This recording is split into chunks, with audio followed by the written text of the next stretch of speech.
Good morning, good morning, good morning.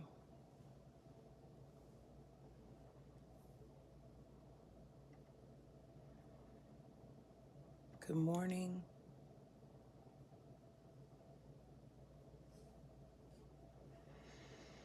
Good morning, good morning, good morning. Come on in the room.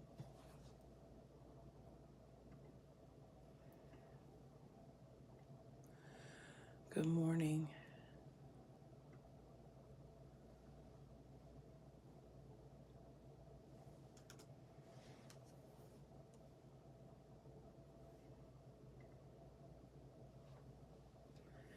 Good morning, good morning, good morning, good morning. Come on in the room.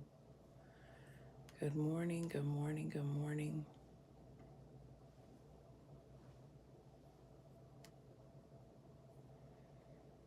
My.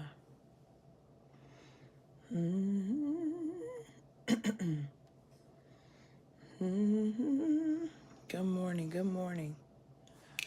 Good morning, Rihanna. Good morning, Dr. Cynthia Armster. Good morning, Digideacon Natasha. Good morning.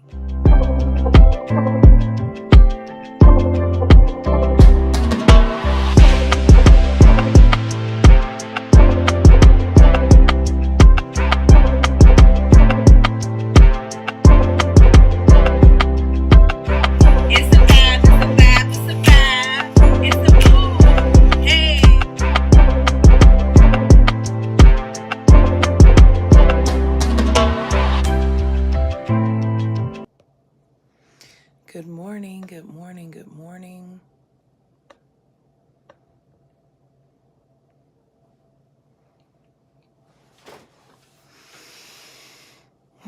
Good morning, good morning, good morning to each of you. Good morning, good morning. Welcome. Welcome, welcome, welcome, welcome to the Robe Chronicles. Good morning to this digital hush harbor. I am the Reverend Dr. Melva Sampson, creator and curator of this digital hush harbor, a space and place where we acknowledge and engage the womanist tenets of radical subjectivity, meaning we determine ourselves for ourselves, we name ourselves for ourselves.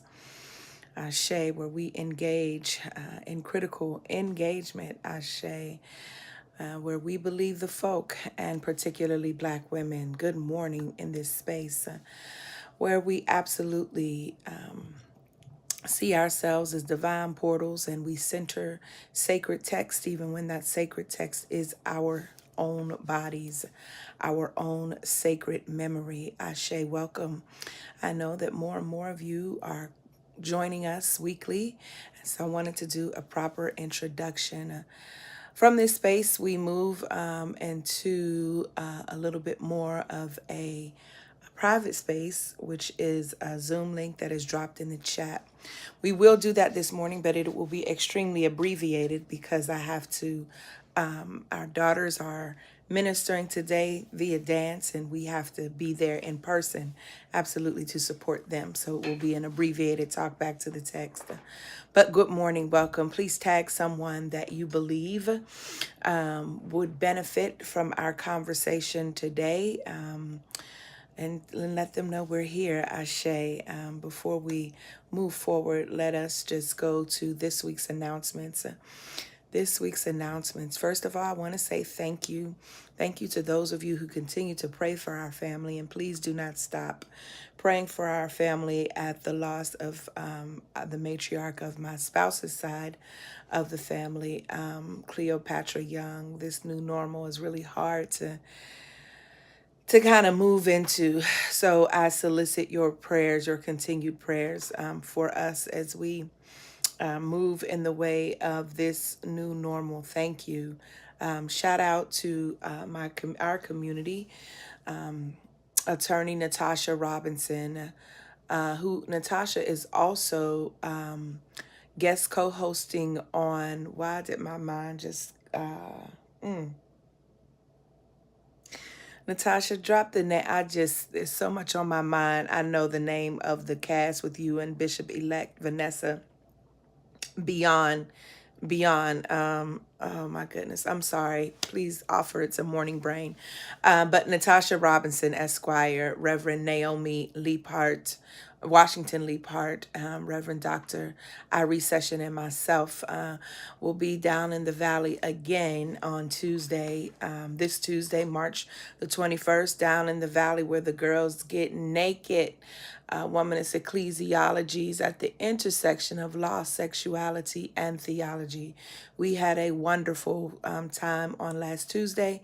Reverend Naomi, as she said, asked us some illicit questions and that helped us to really just dig deeper into the relationship with our bodies and sexuality.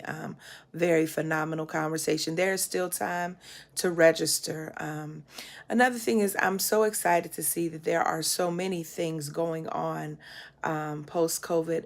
It excites me to see the ways in which Black women are creating these digital hush harbor spaces, the ways in which we are communing together. And so shout out to our good sis, the Reverend Dr. Nichelle Guidry and Reverend Jessica Bass.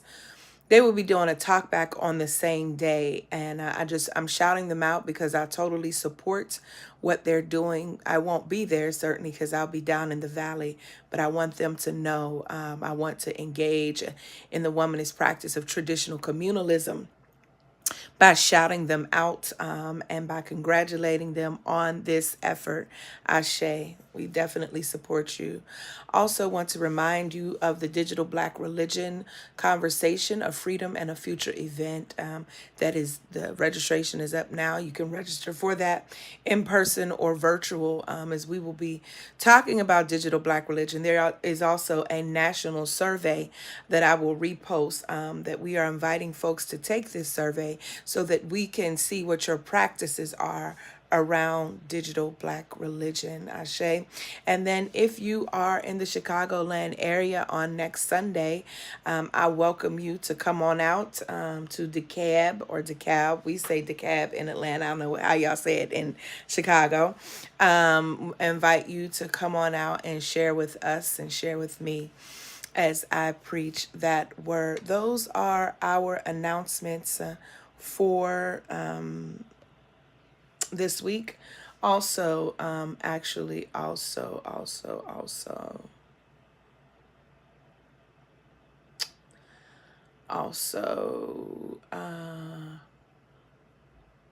hold on one second.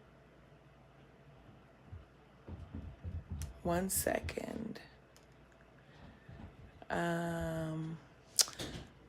I want to, hold on. I want to offer, where is it? I want to offer prayer as we prepare to go forward, just in case he is not in the clearing and some of you don't come to the clearing, for our community member, Devon Foster. I want to lift Devon up right now. He is preparing to travel to his next tour of duty in Bahrain in the Middle East. Devon is a faithful member of the Pink Robe Chronicles. He is also a faithful presence in the clearing, and we just give thanks for him. And so, God, we lift up our dear sibling right now, and we ask that you would provide for him traveling mercies as he prepares for this next tour of duty in Bahrain in the Middle East. Oh God, we ask that you would cover him from the crown of his head even unto the soles of his feet, that we know that you have already prepared him and what he needs to do. We ask for protection around him and all of those that he is serving alongside. Let him know that his PRC community is present and will remain vigilant in our prayer, vigilant in our contact, and our support of him. We thank you for him now. This we ask in your name. Amen and Ashe. Amen. Amen, Commander Foster. Amen. We love you. We love you, love you, love you, love you, and we are praying for you. So, listen, Dr. Black and I have been communicating we communicate after these sessions each time. And both of us have just been just speechless. speechless. I thanked him this morning for his work. Said, don't feel compelled to come on this morning, get your rest. He was on the Tavis Smiley podcast and some other things. But I told him that I was going to move forward with this last chapter. I'm going to rush to it, but because we don't have a lot of time today, and I've already been a little late. But I do want to say a word. Yes, Devon, we love you. We love you. Good morning to everyone. I've not said good morning to any of you. Good morning. Good morning. I haven't said your names. I see you. I acknowledge you, and I thank you for being here. I want to, though, before I get into this particular chapter from Dr. Black, Blacks on Black, I want to say a word about women's history, about Women's Day, particularly Ronnie Galvin and Roslyn and everyone, about women's history, Women's Day, my context as a Black woman who grew up in the African American Baptist Church. Women's Day, founded or instituted by Nannie Helen Burroughs. It is the first time we get the acknowledgement of women, Black women, the contributions of women in church and society. And here's what's been running in my mind, Ashe. The practice, we are not only affected and, if you will, infected by the politics of respectability.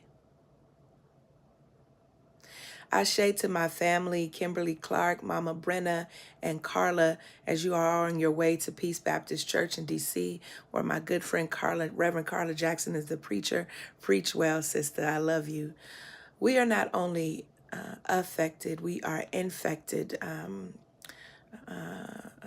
Let me run it back. Let me say it how I hear it. Bear with me, you all. I got in at 1 o'clock this morning on a travel day that started early in the morning yesterday. And instead of flying into Greensboro, I had to fly into Raleigh, which is an hour and a half away, in which my family drove to get me. And so bear with me. Thank you so much for your grace, and being present. Respectability politics affects not only how we show up in the world as Black folk and as Black women. Respectability politics, this term given to us, you've heard us talk a lot about it here in Pink Robe Chronicles. This term given to us by scholar, historian Evelyn Brooks Higginbotham, describing what Black Baptist women were doing during the migration as a subversive act, to use a kind of assimilation. Used to make assimilating utilitarian, in that the dominant society would see Black folk and Black women as human if they could see that they had the ability to look like, to dress like, to talk like, then they would be invited to their tables, their decision-making tables. Then they would be able to infiltrate their systems, and ultimately we would be able to be seen as human. And what we know to be true, while again commencing as a subversive act, Ashe, what we know to be true is that somehow this plan derails into full-on assimilation. Help us. Sometime, good morning to my sis, the good Dr. Tamisha A. Tyler. Sometimes this plan is derailed and full-on assimilation to mores and to norms that restrict our movement, that police our bodies, is undertaken. I want to suggest this morning, before we get into this text, that respectability also infiltrates our memory. Goodness, goodness, goodness, goodness, goodness. What do I mean? That not only are we infected and affected by the practice of respectability, by actually doing and or performing in real time, I am suggesting that respectability is also problematic in our memory, meaning as a filter, some of us have the filter of respectability on our sacred memory, and as a result, we only member and or remember women who fit a particular mold, women who fit a particular model of assimilation and respectability, even though they may have been revolutionary, even though they may have fought for social change. Only certain women's names get called during Women's History Month. Come on in here, somebody. I'm not finna play with y'all. Only certain women get invited to the Women's Day tea. I know I'm right. Listen, y'all ain't got to give no heart. I know I am right. Only certain kinds of women, only certain kinds of mothers who fit certain kinds of mold are honored on Mother's Day. That respectability we have trapped this way of being in so that we only remember, we only call the names of, we only acknowledge certain kinds of women. And our social media campaigns, in our speeches in our churches, in the names that we share with our children, and those who are within our sphere, on who we should acknowledge and our name. And so this morning, the women and the women identified folk, whose names we do not call, whose bodies we look over because we see them as abject, ABJECT, abject, meaning we see them as problematic. My God. We see them as not worthy. We treat them like society has treated them because they've not lived up to our expectations. They've not lived up to the respectability that we practice. They've not lived up to that respectability that we've practiced. And so we don't call their names. But today, this morning, I just want to pause for a moment to invite you to type their names. Yes, Reverend Carm. We don't call the name of Marsha P. Johnson. I want us to call the names or type the names or just get in your memory to bring back to the memory the folk, the sistren. Yes. I want to acknowledge them on this Women's Day, this Women's Month. And this is no disregard to those who have come up against glass ceilings, to those who have been the first this and the first that, for those who hold the highest degrees in the land, for those who have matriculated in their professions and vocations, for those who, sit high and look low. We appreciate your sacrifice. We appreciate what you have done, Ashe. But the truth of the matter is, most of us are Harriets, but even somehow we figured out a way to sanitize Harriet. Come on. That's what happens though when we shift, when we take on the other language. So for the women identified folk, the women identified folk who didn't complete high school, who barely completed middle school, and as a result, that held them in a particular socioeconomic status where they have remained trapped in service positions. And in those service positions, they work the graveyard shift.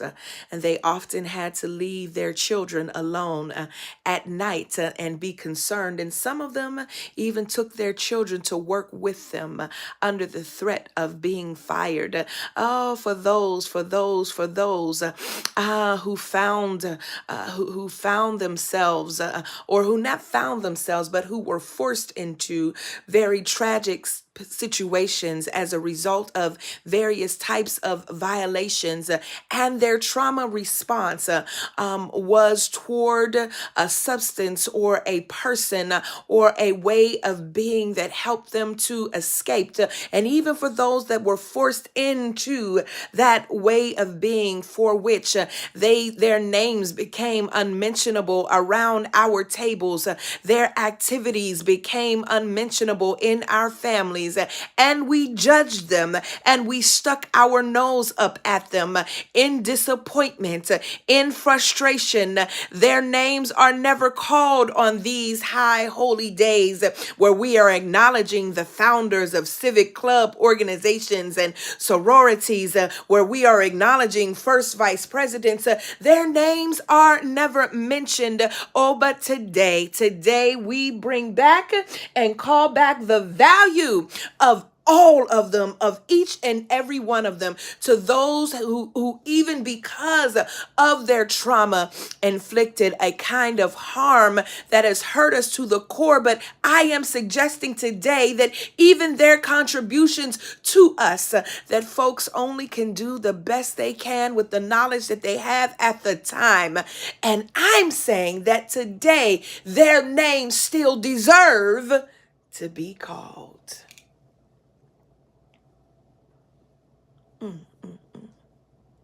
Yeah. Yeah. We call you. We see you. We see you. To somebody who's scrolling right now. Scrolling right now. We see you. We acknowledge you. Ashe. You are a part of our history. Ashe. You are not a black sheep. Ashe. We love your rough around the edgesness. Ashe. Yeah, yeah, yeah, yeah, yeah, yeah, yeah, yeah, yeah, yeah, yeah. Yeah, Terrace. Yeah, yeah, yeah, yeah, yeah.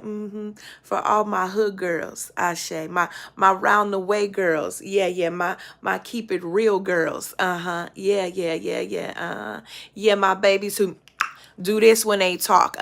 For us neck rolling. Yeah, for my folk, my sisters who don't know how to code switch, who are not even interested in code switching. Yeah, yeah, yeah, yeah, yeah, yeah. Or for my sisters with the different color and the rainbow colored 28-inch bust downs. Yeah, for you. With the 12-inch long nails. For you. Yeah, yeah, yeah. For my sisters who had to stand on the corner to get their fix, to be able to go to work, to do what they need to do. Yes, even you, we lift you high. We lift you high. We have been respectable about who we remember.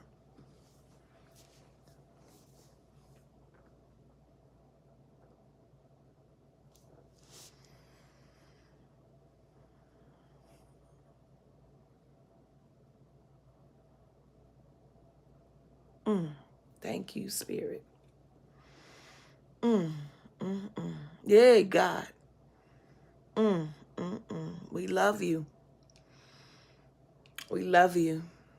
We love you. To the mothers who couldn't mother, and how could they mother because they weren't mothered? They never knew how to mother. How could they love when the only love they ever received was a love that was forced upon them, a love that violated them, a love that mistreated them? For those mothers who still cannot acknowledge and or admit where their wrong steps and wrong turns have been in their mothering. Those mothers who are also trapped by respectability because they desire to be in, they desire to be redeemed, and all we have done as an institutional church is told them that if you wear this kind of clothes, if you forget your past, then we will welcome you in. But no, we say to you too, we see you.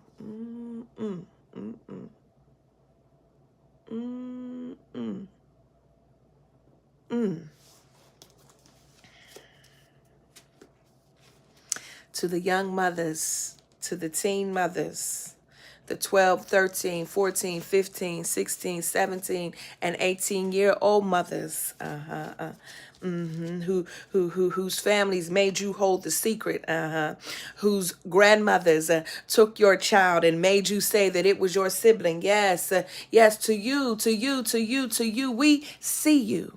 Hey, God, glory, glory, glory, glory, glory, glory, glory. To the femmes, to the women, to our trans women, we see you. Ashe. Happy Women's Herstory Month to you. We belong to you, and you belong to us. We will no longer walk over you or act like you aren't here, act like you don't exist. We will no longer point our finger and shake our head and tisk and laugh even at viral videos of you operating in a lower vibration of yourself. But we will practice and engage in Ubuntu, which tells us that our destinies are mutually and inextricably linked. And if it means that you out here, then it means I'm out here too.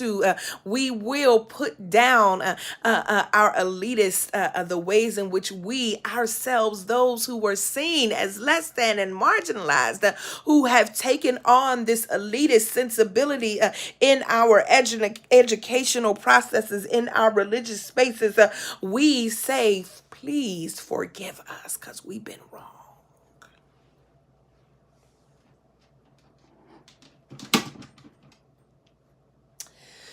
Ashe, ashe, ashe. Oh, that was on my heart, and it needed to be said. Yes, Natasha, call your own name. Call your own name. Yes, call your own name. Ashe, type your own names. And so it is with that in mind that I move in these next few minutes. I will not get to the end of this. We have been, for those who are new here, we have been working through the text, Black on Black, a text written to us and for us by Dr. Daniel Omatosho Black, full professor at Clark Atlanta University, which is also his alma mater, raised in rural Arkansas. And here he provides for us his reflections through the lens of his life of coming up and or coming out. It is a love letter, and we have been journeying through this text since the beginning of March. I have explained that to be a womanist is to be concerned about the survival of an entire community. And so, yes, while this is Women's Herstory Month, some have considered, why are we reflecting on a text written by Dr. Daniel Black? Why aren't we reflecting on text written by women that are highlighting women? Because Women's Herstory Month is not only about remembering women, but it is, for me, also about highlighting, celebrating, and or centering issues that concern women, that women are concerned about. It is about highlighting and having a platform to share, to communicate that we are in the metaverse. We are a multiverse people. I say, hey, my God. Yeah, we are. And so why would, as we are in those who are Christian and are practicing Lent and are observing Lent, as you are walking alongside a figure, a male figure at that, who will become battered and bruised because of his interpretive lens, because of his introduction of a new way of being, wherein he calls BS on the status quo of the rich and the high and the mighty and the religious intelligentsia. And he announces that the first will be last and the last will be first. And blessed are those who walk in particular ways, because it is they who will see righteousness. The same one who sits and walks with tax collectors and those that their society, if there was a term like respectability then, that sits and walks with those whom his society at the time in first century Palestine would see as unworthy. If you are walking and practicing Lent, the desire to walk and to remember that from dust we have come and from dust we will return, to walk this journey, then you will know that this is the perfect Lenten practice. It is the perfect Lenten text.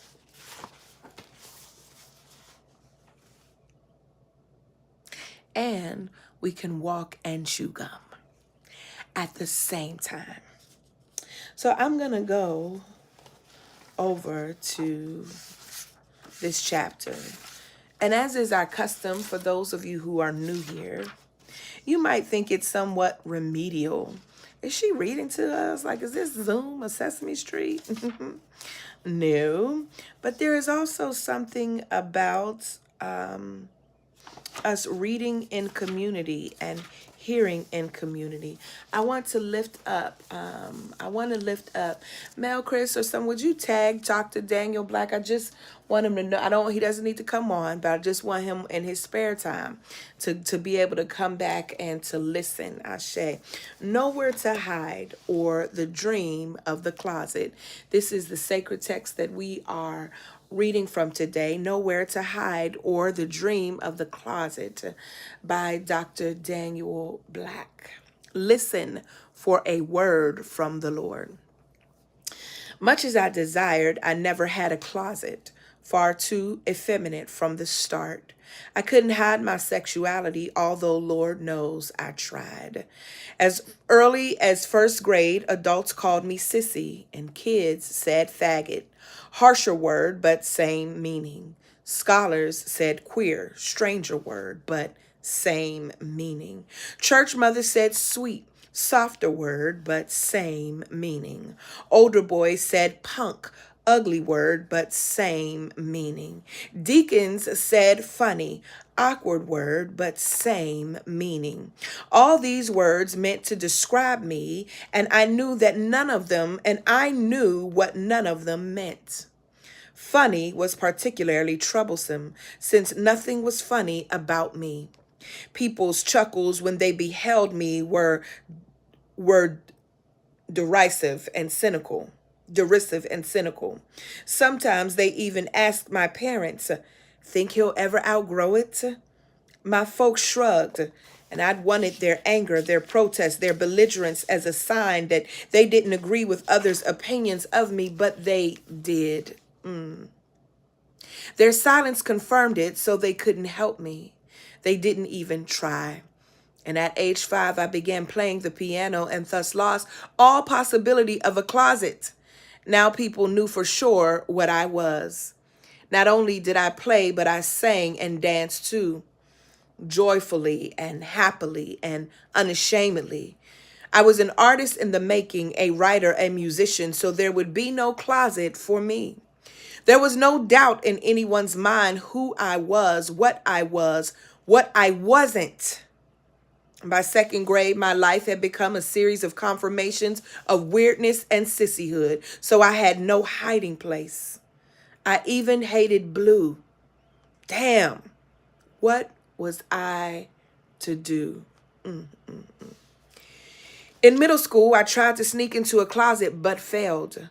Only boys who could be heterosexual, whose behavior deemed them masculine, were allowed there, so I was turned away. No one wondered if I was that way.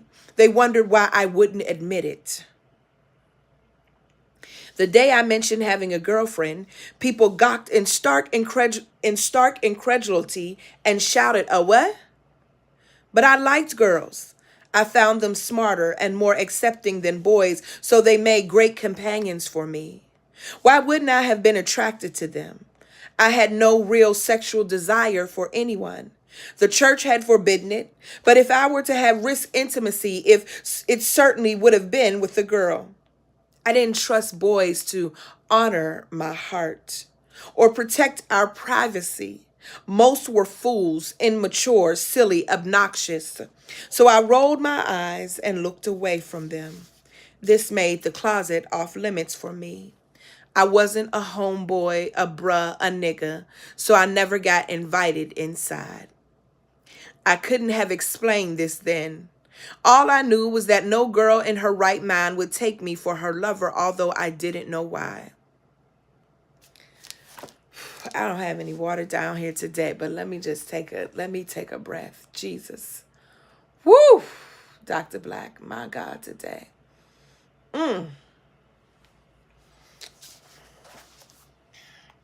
When I turned 13, my grandmother gave me a purse, not for public use, for even she wouldn't have had that, but as a place wherein I can put things and hide them from the world. Things like my diary. I'd kept it since third grade, and I wrote things far too personal to share. If anyone had read it, I would have been ruined. Names, dates, incidences would have implicated our entire community, and folks would have destroyed me. I had no doubt of that.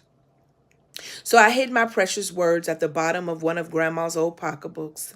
And when I think about it now, I see how subversive she was, how far she went to save me, to keep me shielded from a cruel, cold world. She risked a lot. She risked a lot to assure others didn't totally destroy me. She knew I'd never get a closet, but she didn't intend for me to be homeless either. Occasionally, she'd say, "God made only one of you, baby, and he'll never make another." Be yourself. Don't worry about anyone else. She knew that if I followed her edict, it would cost me everything. She also knew that if I didn't, it would cost me more. So I chose to follow her, and she said I'd been sent to show the world the love of God, the full, complete, unconditional love of God. I laughed. I hadn't even met God yet, and I wasn't sure he would like me. At 15, I met a girl who I believed who could love me. Her family had moved from Spartanburg, South Carolina, and since she didn't know me or my situation, I thought we might make a go of things. She wasn't particularly attractive, but neither was I, so that didn't matter. Her kindness, though, was a refreshing summer breeze. I could literally smell it whenever she approached. We spoke excitedly each morning like newly minted best friends. I tried to temper my drama so as not to give myself away, and for a while it worked. We spoke on the phone every day about frivolous things, movies, books, other kids, and when Dad discovered a girl in my life, he punched my shoulder playfully and said, "'Bout damn time. I knew you were all boy. I know what I raised." Her name was Ursula, and I asked if she'd be my girlfriend, and she said sure, and I smiled, and I was on my way to a closet. But there was a problem. My God, Daniel Black. Woo, y'all better catch the way this person is writing. Do you see what he's doing with closet? And I was on my way to a closet, but there was a problem. I had no sexual desire for her. I wanted to love her that way. I loved grandma and pretty flowers and cute bouncy brown puppies. After all, we were only 15, which was young in my day for anything physical. Things were fine until Ursula took me beneath the bleachers during a football game and tried to kiss me. I didn't want to kiss her. I wanted a friend, a confidant, one who loved me for me. And when I resisted, she frowned and asked, "What's wrong with you?" I couldn't explain it. Nothing. I just don't. People said you're a faggot and I didn't believe them. I should have. She walked away and I could see it was over. My chance to fool the world had come to an end, and all because I didn't want what everyone thought I should want. I knew then that I'd never live a life of acceptance and applause. I had read too many books on authenticity, freedom, and nonconformity. There was also no way I'd ever agree to fuck a girl just because. It felt thoughtless and abusive, and I was neither.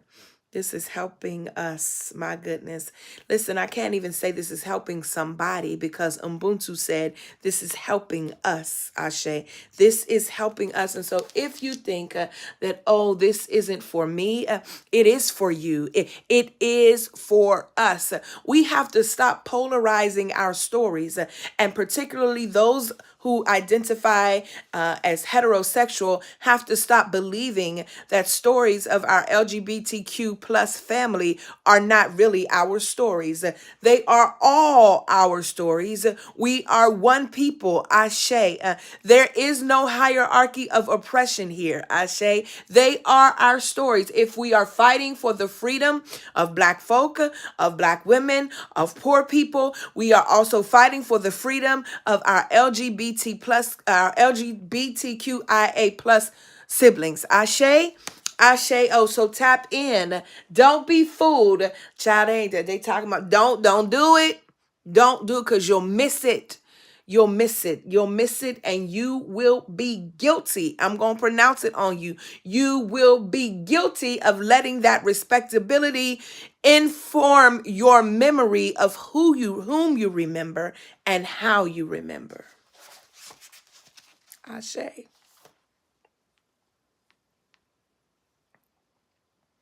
I wouldn't smoke weed with boys in order to be one of them either. I just couldn't do it. I didn't long for inclusion among boys I didn't admire. Oh, Dr. Black. I did not long for inclusion with boys that I didn't admire. This is a word. Listen, this is for all of us. I don't admire I don't long for the company of folk I don't admire. Hello, somebody. Hello, lights.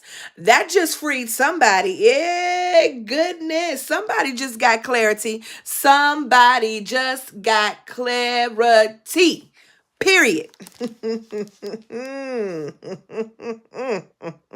So I dwelled at the margin. Come on in here, margin. Bell Hooks says the margin is the radical space of creativity.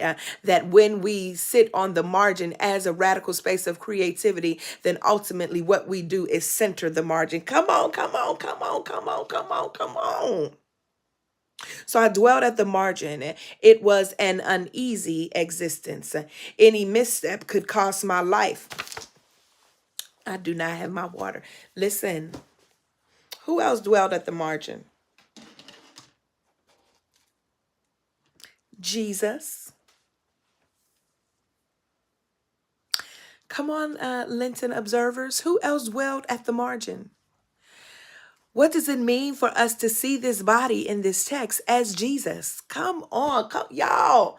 Y'all, we gonna expand today. You hear what I say? Who else dwelled at the margin? Jesus. And what missteps provided for him the consequence that was ultimately death? Y'all better tap in.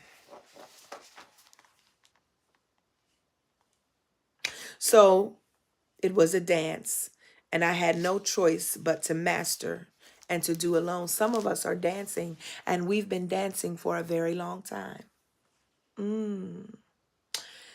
We've been dancing for a very, very long time over here on these margins. Dad noticed my despair and inquired about it. He assumed I was entangled with girl issues and he wanted to help, and his excitement sickened me. And when I told him I didn't want to kiss her, he settled into a chair and pouted. What the hell's wrong with you, boy? Huh? Every boy wants to kiss a girl?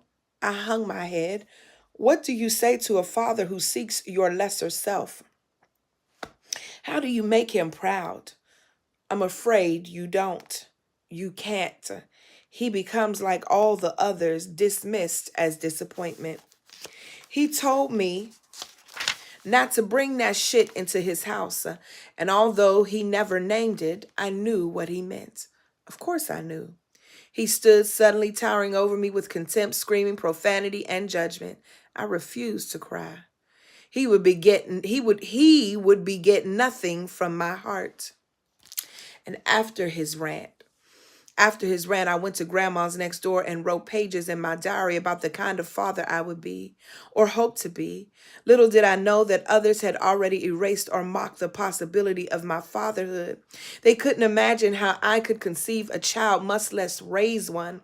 I believed I could. I had foreseen the whole thing. We would read together, my children and I, and pray before bed and laugh about funny things and hold hands as we blessed each meal, but with no closet, where would we live?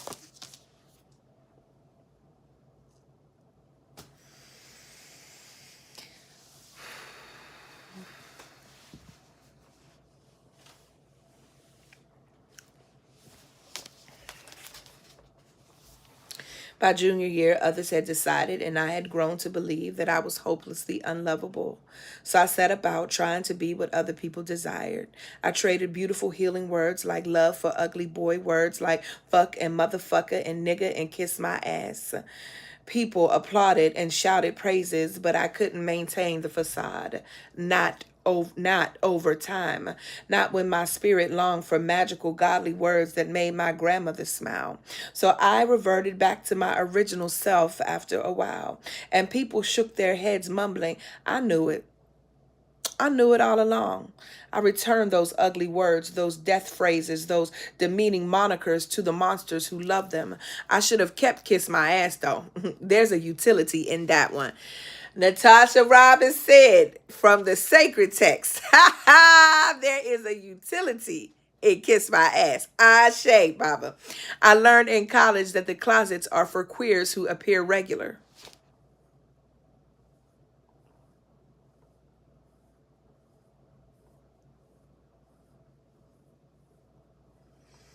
Y'all, this book is for us. It's for all of us. It's for all of us. It's for all of us. It's for all of us. My God.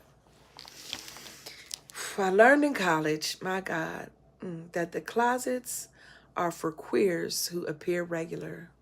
They're funny too, believe me, but they've learned the look and performance of normalcy. They've discovered how to move through the world without disturbing others' perception of them. Eh.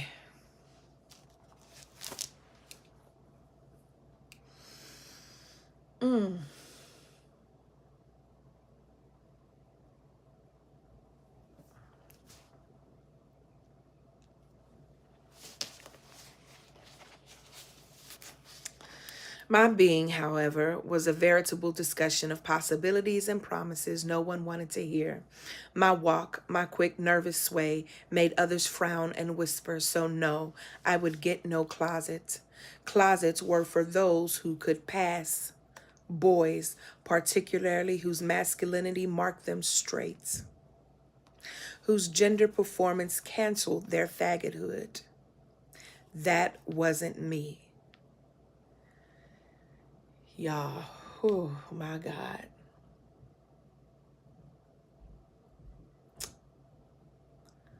My God. I want to go back up and read this. Closets.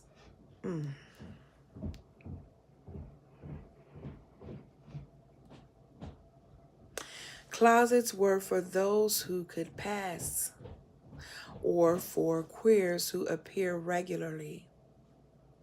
Boys, particularly whose masculinity marked them straight, whose gender performance canceled their faggothood. That wasn't me. Everything about me was a disruption, a private conversation, a parental rejection. Hell no, I couldn't have a closet. I would stay out in the cold. No one wondered if or considered maybe not or argued it wasn't so. They simply looked at me sideways, grimacing at what God had done, and prayed never ever to have a son like me.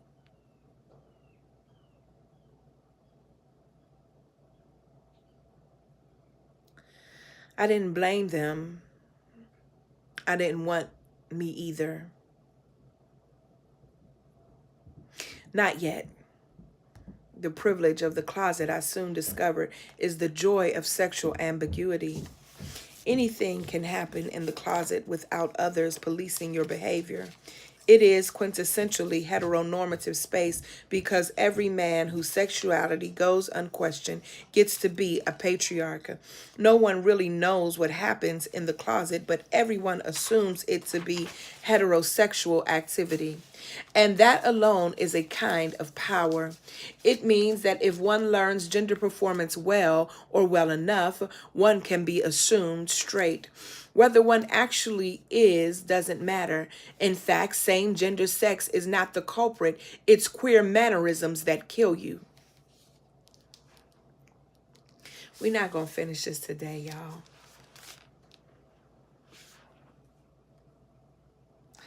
We are not going to finish this today. And rightfully so, you should take your time moving through this. I'm going to actually skip towards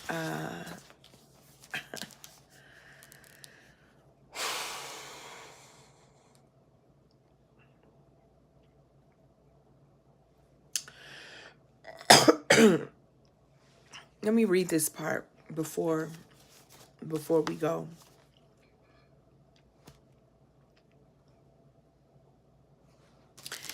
I keep pausing because I'm toying with whether or not to share this example that was shared. It wasn't a private, it was not a private conversation, but it was a conversation amongst family. And this, what he is saying is rubbing up against that. I was in in conversation with a family member who said something that I found it offensive. A family member who proposed to, who says that they are open and affirming and welcoming, but that for their own child, they wish that they do not wish for their child to be gay because they want the child to be in their image. And my clap back to that was, wow, so you never actually will give your child the opportunity to be and to live into what the child, who the child is, or who the child has come to be. And so it is then how parents and family members and others build closets to house people to pass because they cannot authentically be who they were born to be. And then for those who believe that they are really open, welcoming, and affirming because their best friends, right, are gay. But if your best friend is gay and then you say that you don't wish that upon your own child, while it is something that is maybe an honest feeling, then that needs to be unpacked, right? Therapeutically, in counseling, to really unpack what we're really saying. And what Dr. Black is giving to us is providing for us this very inside look, and really he is interrogating the closet. He is interrogating the very notion of what the closet is and how we have erected the closet to house folks who are unable to be authentic. And in housing folks in these closets, then we ridicule folk who will not go into these closets because they are living out loud. Let me tell you something. This text right here, my God, thank you, Dr. Black. Like, thank you, thank you, thank you. You have put into words, at least what I was attempting to say, to my family member, is like, this is absolutely ludicrous, and it is even more harmful. It is, hey, Jesus is what I will say. So I'm going to end with this section right here.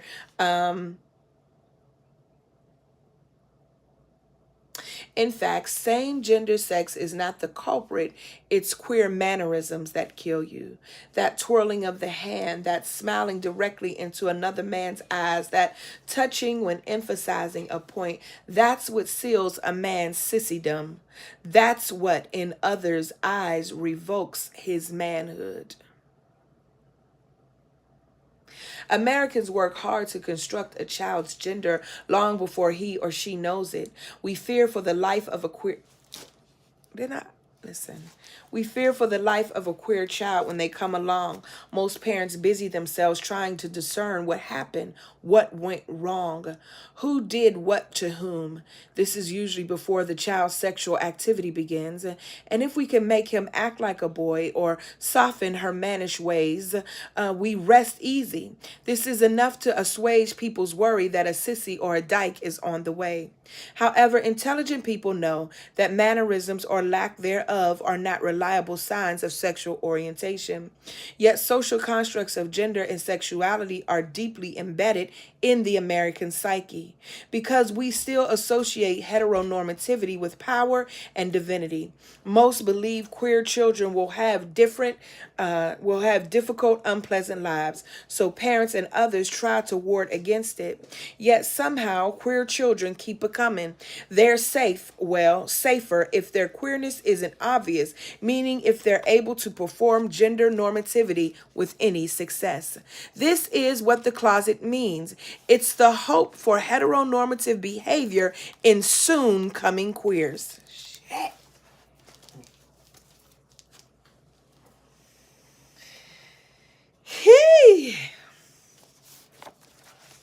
All right, to the end of this page, and then I'm really stopping for real. This is what the closet means. It's the hope for heteronormative behavior in soon coming queers. Can you at least act like a boy? Will you please wear a dress for mommy? Please, just this once. A child learns quickly the benefits of playing the part and thus discovers the value of the closet as the ability to change identities at will, to put on regularity and thus avert suspicious eyes. The closet isn't about truth, it's about deception and one's willingness to placate people's fear of his or her difference. Yet, lest I'm dishonest, let me admit that I have no judgment for people in the closet. Truth is, as a youngster, I was envious, even resentful, for I, too, would have hidden there if I could have. Yet every time I tried, I was put out. Isn't it ironic how performative those who criticize are? Is it really queer life that irks them so, or is it their inability to live in their own truth that upsets them? Yes, Dr. Chelsea Green, that's it. That's it. That's it. Unlike the closet isn't about truth. It's about deception and one's willingness to placate people's fear of his or her difference. Yet, lest I'm dishonest, let me admit that I have no judgment. Unlike other boys, I never got masculinity quite right. Too much sway in my hips, too much excitement in my voice, too much passion in my unrestricted embrace. I just wasn't a bona fide dude. Why can't you act like a boy? My father used to ask, unaware of how hard I tried.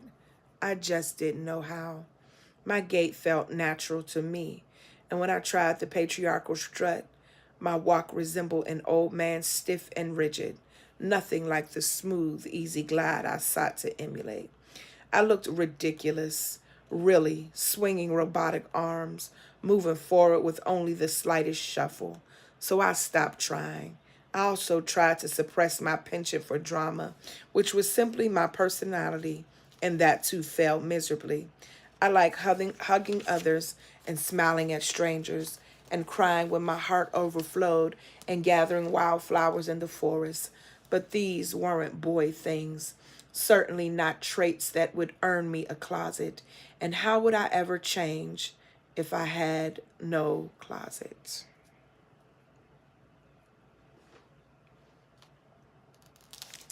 The Word of God for the people of God.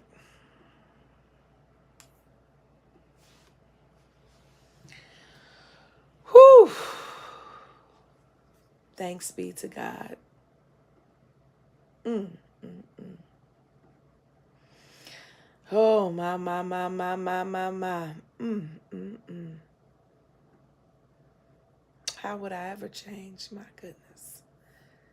Hey, godly. Mm, mm, mm. Y'all. Mm, mm. Whew. My God. My God. My God. Listen, I have posted the link in the chat to the clearing. I have about 15 minutes to be over here with us to just sort of give some voice and talk back. Come on over. Come on over. I'm just too overwhelmed and too full to end in any other way than that. I welcome you to come on over. You are welcome to share with us in your giving. Hey, govern yourselves for all of the announcements accordingly. See ya.